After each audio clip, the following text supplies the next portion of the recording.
Ricketts. Sorry, I forgot, oh, that's not any better. I forgot me baffle.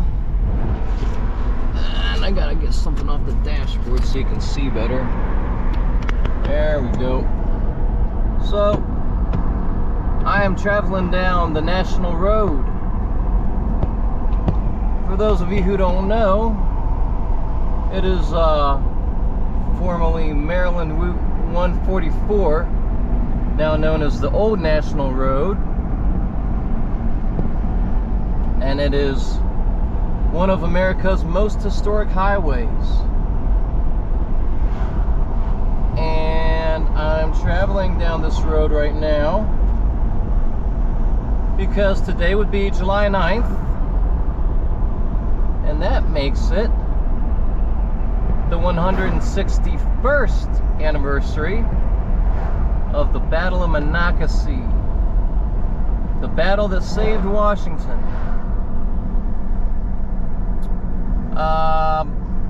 I've gone over this before quite a bit. Some of you have tuned in recently. By the way, it's just a lovely road for a good drive. Even if you don't really have much of a destination in mind, just want to go for a country drive, maybe stop at a restaurant or a watering hole along the way. There's a few of those.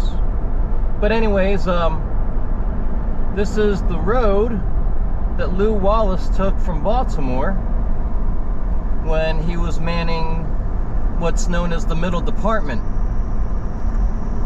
Basically,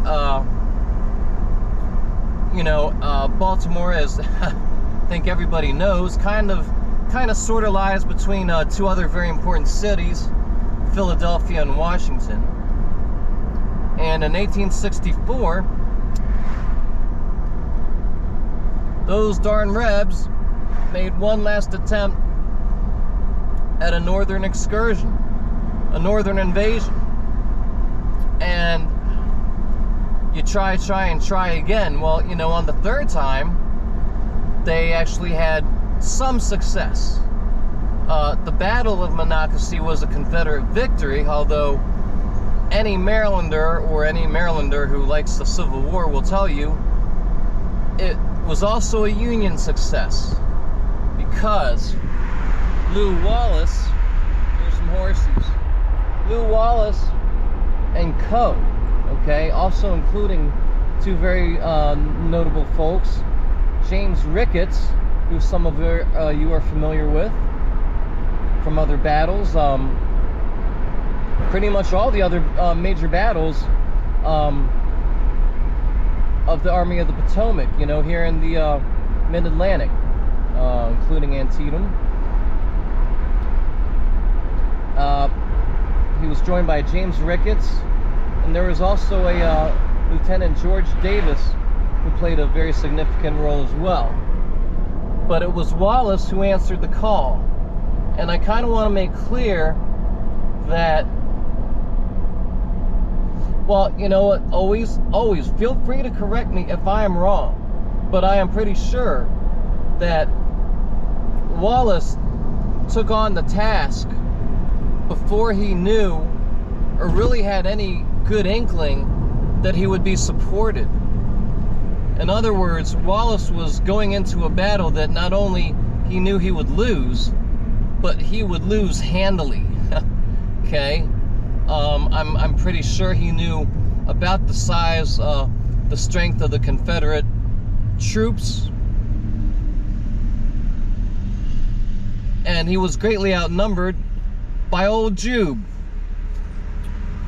Lee's battle man was on the march.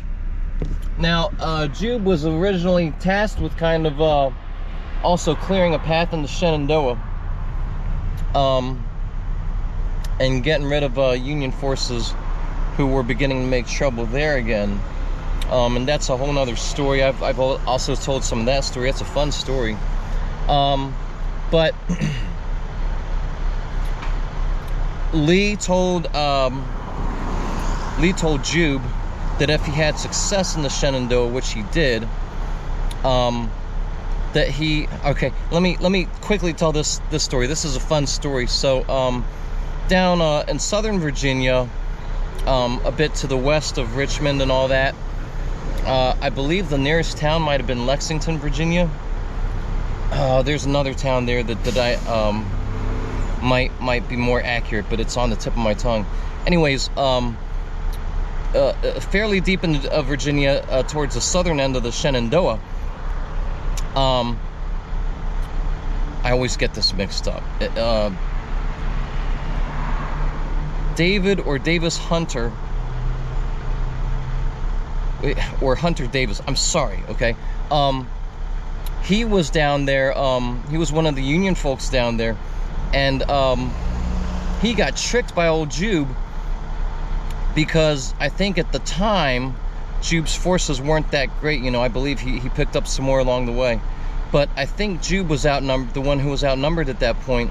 And so what he did was he found out where the Union was, and he brought his troops into town via train, right? And then what he did, I'm not sure if he was the first one to employ this trick, but what he did was quite clever, and he sent the train back out of town.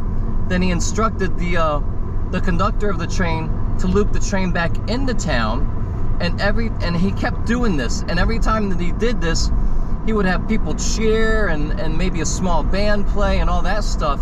So of course what it did was it gave the impression that the Confederates were actually the ones who greatly outnumbered the Union, even though that was false. And Hunter Davis, or Davis Hunter, again, I'm sorry, fell for it and fell back into the Shenandoah. Later on, Hunter Davis, or Davis Hunter, tried to kind of make excuses for his retreat, and he actually welcomed the opinion of Robert E. Lee. And what Robert E. Lee had to say was, Robert E. Lee said, well, you know what, I'm not sure exactly what his point in falling back was, but it certainly helped us out. So it cleared the way for Jube to keep marching forward. And so Lee's instructions to Jube were, if you have success in the Shenandoah, then you are to march north, threaten Washington, not necessarily try and capture Washington, okay? But they knew that Washington was largely undefended or underdefended, and if he had success there, then he was to possibly try and free prisoners at Camp Hoffman or Point Lookout, Maryland. But anyways, I've got 2.5 minutes left, guys. What I want to say about Lew Wallace is this was a very brave man who did not back down from a fight. Although he was one of the generals in the war from either side who did not have a West Point or VMI you know, education and experience. You know, he did not have formal military training. He was very apt. He learned quickly. He was a good general, and he was not one of those to kind of pussyfoot or take the job lightly. He was very serious about the job. He wanted to perform well, and he was a very brave guy. So one more thing, he was kind of slighted by Grant for taking a long time and getting to the battle at Shiloh, and in the first half of the Battle of Shiloh. And there's some dispute about this. Of course, most Marylanders will back up Lew Wallace, but we're not the only ones. There's been some scholarly writing on this. I've got a good book called In the Shadow of Shiloh by Gail Stevens, which is really good and explains this a lot more. But look, Lew Wallace was a brave man. He took on the fight. He came to a battle that he knew he would lose just to buy Grant enough time, the man who slighted him, to come back to with more troops, or to send more troops and reinforce Washington. And although it was technically speaking a Union loss, it was a great victory in that they performed their mission, which was to buy enough time. So it's a great story, guys. I'm excited about going up there. Unfortunately, the visitor center is closed because their air conditioning is broke. We'll see if we can't get a little, I'm not sure if there's a scheduled tour. There might be one at noon, but it might have been in a dream that I had last night. I'm not sure. But we'll see what's going on. we'll do a video or two in the battlefield. Ooh, look at all those sunflowers. And we'll see you soon.